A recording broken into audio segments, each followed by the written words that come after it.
ஆனதேது நீயதேது நடுவில் நின்றதேதடா போனதேது புருவதேது கூறிடும் குலாமரே ஆவதேது அழிவதேது அப்புறத்தில் அற்புதம் ஈனதேது ராம ராம ராம என்ற நாமமே ஓம் நமச்சிவாய ஓம் ஓம் நமச்சிவாய. நான் என்பது எது, நீ என்பது எது, நம் இருவருக்கும் நடுவில் நிற்பது எது?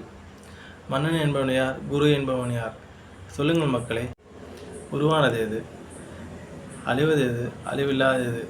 முடிவில்லா ஒட்டுமொத்த பிரபஞ்சங்களையும் உள்ளடக்கி அப்புறத்திலும் அப்புறமாக ஆகாயத்தை கடந்து வெட்ட வழியை தாண்டி கடைசியில் நிற்பது எது? ராம ராம ராம என்ற நாமமே என்று சிவவாக்கிய சித்தர் சொல்கிறார். ராம ராம ராம என்ற சொல் சாதாரண மந்திர சொல் அல்ல, இது உயிர் மூச்சு, இது உத்தமனின் பேச்சு.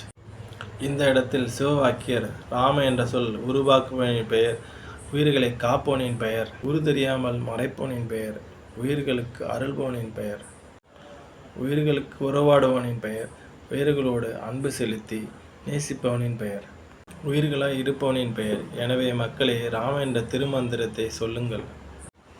ஒழுக்கத்தோடும் உள்ளன்போடும் உயிருள்ளவரை சொல்லுங்கள். அனைத்து துன்பங்களும் நீங்கும் என்று சத்தமிட்டு சத்தியமாக சொல்கிறேன்.